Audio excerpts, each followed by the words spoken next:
Hi everyone, I'm Cassidy Harris, Public Relations Director, and for today's episode of A to Z and CC, we're at the Performing Arts Center, where we're going to learn more about shows that have been here, are coming here, other rental opportunities, and take a deep dive into their operations. Let's go inside and learn more.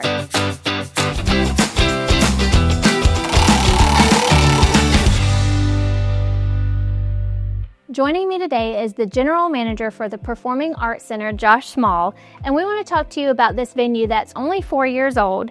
It has seen a lot of shows and we have a lot of exciting things coming up. But first, Josh, talk to us about the venue itself, the capacity, what it provides to the community. The capacity for the facility is 2,062.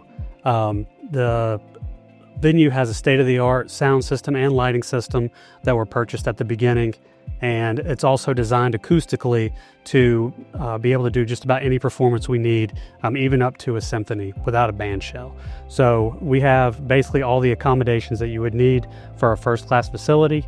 And we also have lots of other amenities throughout the facility, from your concession stands to your bathrooms. Everything was done at a very high level. And can you talk to us about some of the big performances that we've seen? Sure. So we are entering our 4th season of our Broadway series. So some of the highlights that we've had with Broadway so far: To Kill a Mockingbird, Book of Mormon, just to name a few. We've had some really good names there. There's also been several high-name comedians: Matt Rife, Nate Bargatze, and we've also had lots of good musical concerts. Kind of piggybacking off of Broadway and having Book of Mormon and things like that, you said we're entering our 4th season. Can you speak to the 25-26 season and what's coming? Sure. So we actually think that this may be the best season so far. Each year we kind of build on the next, and this year is really looking really solid. So the first show of the season will be The Addams Family. Second show of the season will be Christmas Story. Then we will move into a live stage performance of Clue. Then Tina Turner the musical, followed up by Miss Doubtfire. And then ending the season is Six.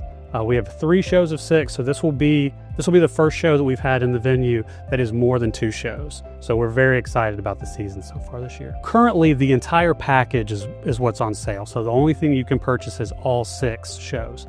But many of the single show tickets will be coming up soon. That's exciting. And the big acts, but you also have the smaller performances that are local to the community. I know you host a lot of dance recitals, especially in the spring. You have the Nutcracker here at Christmas. Talk to us about the local homegrown feel of it too. The community aspect of it is very important for this venue.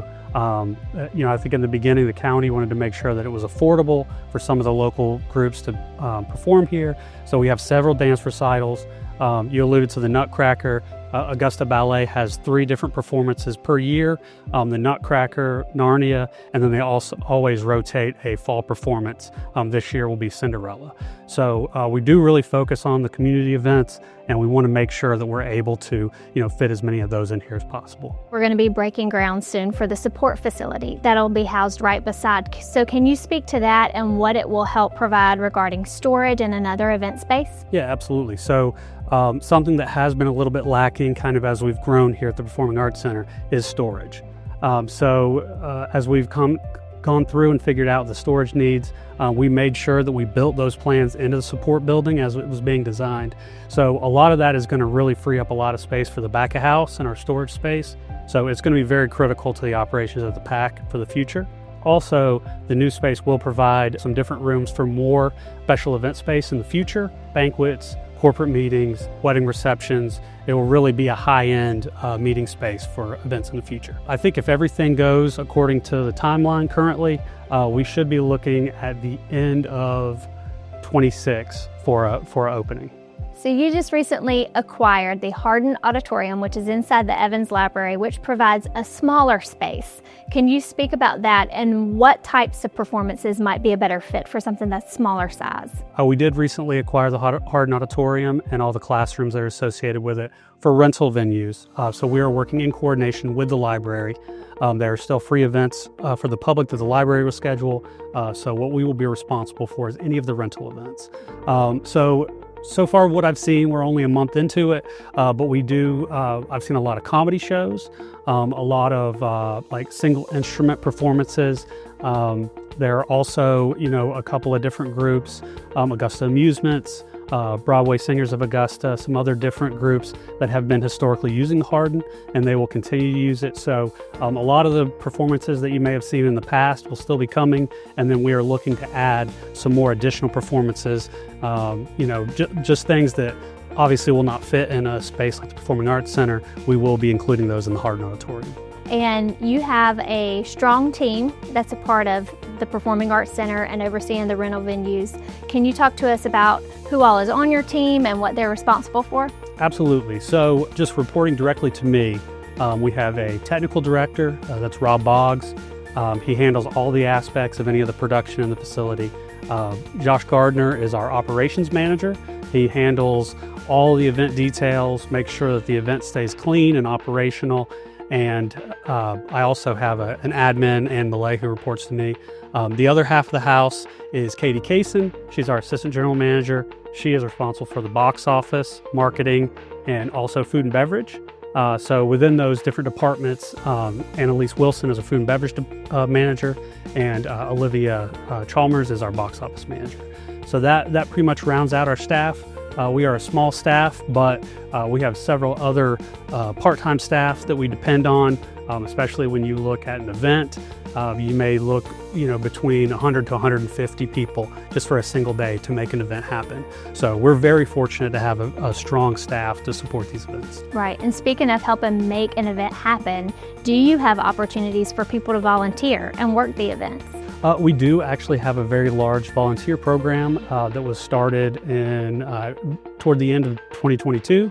It has grown to about 150 volunteers, and we have anywhere from 20 to 20 volunteers that participate in any given event on any given night.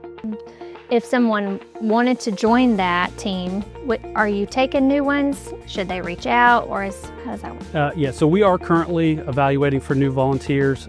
So if somebody wanted to reach out to the main office and request information, we could provide that for them. And they also have their own website, thecenterofcc.com, where you can stay up to date about any upcoming shows, purchase your tickets there. But are there any other ways that people can stay informed of what's happening here? Sure. So the other ways are obviously social media, Facebook, Instagram, any of those avenues.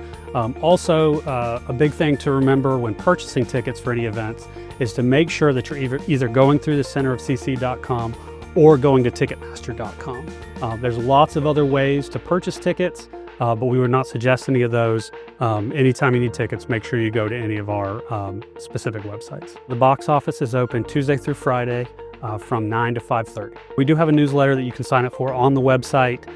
It will tell you anytime a new show is announced, anytime we have a pre-sale, anytime a single show Broadway goes on sale. So going onto the website and signing up for that is very helpful informationally to find out what's going on event-wise. Right. Is there anything else that we should include or highlight? I think just statistically over the last couple of years, we have been really fortunate to have some successful shows like we talked about earlier. Just looking at the last 2 years, we have, on average, each year we've sold $4.7 million in gross ticket sales. We've had 60 plus ticketed events per year.